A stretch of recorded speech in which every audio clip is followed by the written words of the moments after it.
नमस्कार दोस्तों, जय श्री राधे, जय श्री राम, जय भोलेनाथ। कैसे हैं आप लोग? स्वागत है आप लोगों का हमारे गजब ज्ञान यूट्यूब चैनल में। दोस्तों, मैं आज आप लोगों के सामने एक ऐसी मार्मिक कहानी लेकर के आया हूं जो आप और हम लोग भगवान भोले बाबा की जो सवारी नंदी महाराज हैं उनके जन्म के बारे में आज हम तुम्हें बताएंगे। कितनी सुंदर कहानी है और इस कहानी से हमें बहुत कुछ सीखने के लिए मिलेगा। और जो लोग महाशिवरात्रि पर महाराज नंदी के जन्म की कहानी सुनते हैं, भगवान भूतनाथ उनकी सबसे पहले सुनते हैं। और भगवान भोले बाबा के दरबार में जाने के एक नियम मैं आप लोगों को बताऊंगा। हमेशा भगवान भूतनाथ के दरबार में जाओ, भोलेनाथ के मंदिर में जाओ तो हमेशा इस बात का जरूर ध्यान रखना चाहिए। तो आ जाओ, कहानी प्रारंभ करने से पहले आप लोगों से मेरा एक निवेदन है कि अगर आप हमारे चैनल पर नए दर्शक मेहमान बंधु बनकर के आए हैं तो प्लीज हमारे चैनल को सब्सक्राइब करें और हो सके तो अपने परिवार और दोस्तों के साथ में शेयर जरूर करें। दोस्तों, आप लोगों का एक सब्सक्राइब हमारे लिए बहुत अहमियत रखता है और आपसे निवेदन है कृपया वीडियो को पूरा देखें, क्योंकि आधा अधूरा ज्ञान हमेशा खतरनाक साबित हुआ करता है और जब तक आप लोग पूरा नहीं सुनोगे तब तक कोई बात समझ में नहीं आएगी। तो आ जाओ, आप लोगों का समय ज्यादा बर्बाद ना करते हुए गौर करते हैं कहानी की तरफ कि भगवान भोले बाबा की जो सवारी नंदी महाराज हैं उनका जन्म कैसे हुआ, किन हालातों में हुआ। ये कहानी शिव पुराण से ली गई है ये कथा, और ये कोई मनगढ़ंत कहानी नहीं है, ये हमारे शास्त्रों के हिसाब से कथा है और बहुत सुंदर कथा है कि एक बार और जंगल में इसलाद मुनि का आश्रम था। वो महात्मा जंगल में तपस्या किया करते थे, भगवान के भजन में मस्त रहते थे। और वहीं पर उनके आश्रम के पास में एक सरोवर था, बहुत सुंदर जल था, बहुत स्वच्छ जल, शीतल पेय जल था उसमें। तो वहां पर एक कपिला गाय रोजाना स्नान करने के लिए आया करती थी। लेकिन देखो उसमें एक दिक्कत क्या थी कि वो कपिला गाय जब सरोवर के पास तक आती तब तक तो गाय के रूप में, और जब सरोवर में स्नान करती तो एक बहुत सुंदर स्त्री बनकर के स्नान किया करती थी। मेरे भैया, अब एक दिन इसलाद मुनि महात्मा ने और अपने सरोवर की तरफ देखा तो एक बहुत सुंदर औरत स्नान कर रही है। महात्मा देखते ही देखते रह गए। जब उसकी छवि, उसकी छटा को निहारा तो अपना सब कुछ खो बैठी। अब उनकी सीधे सीधे हिम्मत नहीं हुई उसके सामने जाने की, छुप करके दूर से देख रहे। वो कपिला जो गाय थी, वो जो स्त्री बनकर के स्नान कर रही थी ना, वो जल से बाहर निकली, उसने अपना गाय का रूप बनाया, चली गई। महात्मा देखते रह गए।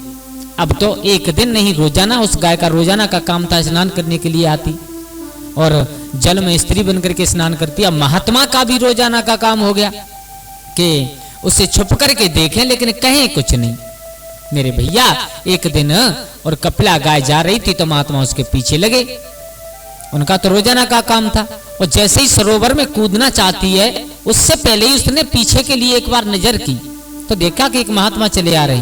वो समझ गई कि ये संत मुझे देखने के लिए आ रहे। रोका, क्या कर रहे हो संत, बहुत गलत कर रहे हो तुम, हैं?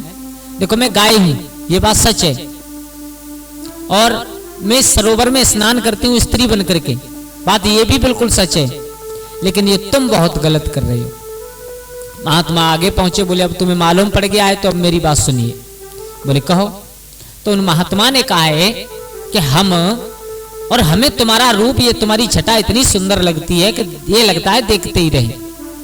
कपिला गाय ने कहा महात्मा पागल हो गए हो तुम, हैं?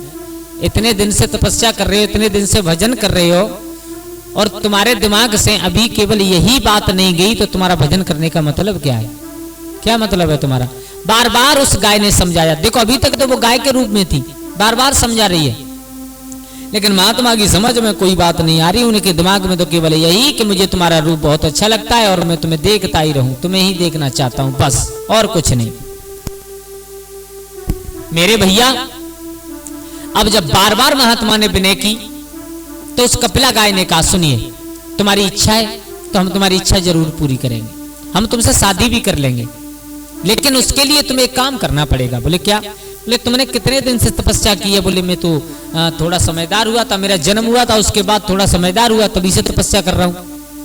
बोले तुमने इतने दिन से तपस्या की है, तुम्हारे अंदर जो तपस्या का तेज है उस बल से अगर तुम अपना रूप बैल का बना सकते हो तो हम तुमसे शादी कर सकते हैं, अन्यथा अपने घर जाओ। महात्मा बहुत बड़े तपस्वी थे, उनके पास में सब कुछ शक्तियां थी।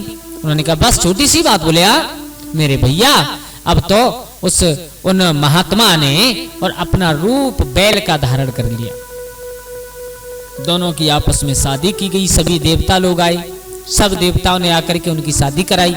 मेरे भैया अब तो दोनों बड़े हर्ष उल्लास के साथ में, महात्मा तपस्या करना सब भूल गए एक स्त्री के चक्कर में। रूप देखा था स्त्री का था, लेकिन वो थी कपिला गाय, उसके चक्कर में सब कुछ भूल गई।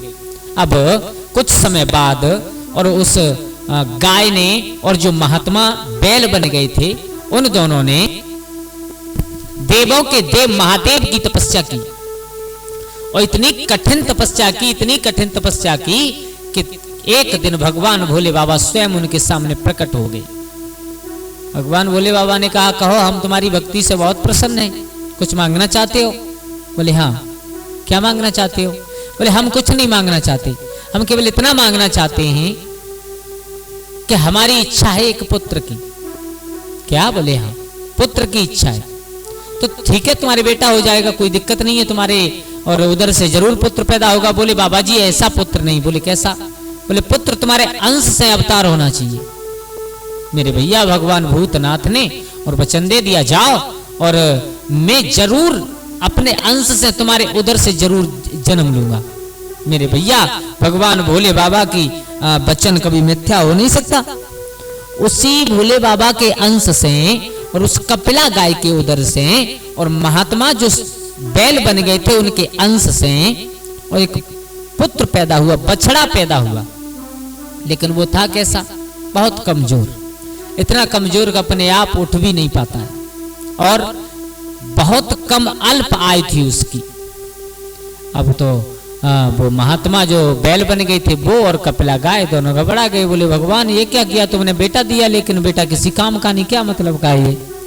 तो जब कुछ समय देखा, जब बेटा अपने पैरों पर खड़ा भी नहीं हो पाया, तो एक दिन उन दोनों ने, माँ बाप ने और अपने बेटा को ले जा करके और कैलाश पर्वत पर जहां पर भगवान भोले बाबा मैया पार्वती बैठे हुए थे उनके पैरों में रख दिया। उस बछड़े को, अपने बेटा को पैरों में रखा। भगवान भोले बाबा मैया पार्वती ने कहा कहो अब क्यों लेकर के आई हो? तुम्हारी इच्छा अनुसार पुत्र पैदा हो गया, अब क्या चाहते हो? बोले बाबा इससे अच्छा तो तुम नहीं देते, वो ज्यादा अच्छा था। क्यों? बोले इतने दिन हो गई अभी तक पैर पर भी नहीं खड़ा हुआ है। तब सभी देवता लोग आपस में देख रहे हैं, विचार कर रहे हैं। बोले ये महात्मा के और जो बैल बन गए इनका बेटा है और ये अपने बेटा को लेकर के भोले बाबा के पास में आए, देखते हैं भोले बाबा इसका क्या करेंगे। मेरे भैया अब भगवान भोले बाबा ने कहा हम तो कुछ नहीं कर सकते। आज वो कपिला गाय मैया पार्वती के पैरों में बैठी है। माँ देखो, एक माँ की ममता केवल माँ ही समझ सकती है और कोई नहीं समझ सकता। भैया अब तुम ही कुछ करो, कुछ करो। तो पार्वती मैया ने कहा कि कपिला सुनो, तुम चाहती क्या हो ये बताओ हमें। बोले हम ये चाहते हैं कि ये हमारा बेटा जिसकी अल्प आयु है दीर्घायु हो जाए, और बोले और ये चाहते हैं कि ये इतना कमजोर है, ये जैसा भी है सही हो जाए। कहने का मतलब जैसा हम चाहते हैं वैसा हमारा बेटा हो जाए। भगवान भोले बाबा ने तो कुछ नहीं कहा, मैया पार्वती ने उसकी अल्प आयु की जगह पर दीर्घ आयु की, और दीर्घ आयु करने के बाद उसे अपना हाथ फिराया उसके शरीर पर, तो उसके शरीर में तेज आया, उठ करके खड़ा हो गया, भगवान भोले बाबा के पैरों में झुक गया। तो भगवान भोले बाबा ने पीठ पर हाथ फेरते हुए और उसी बेटा का नाम रखा है नंदी। नंदी।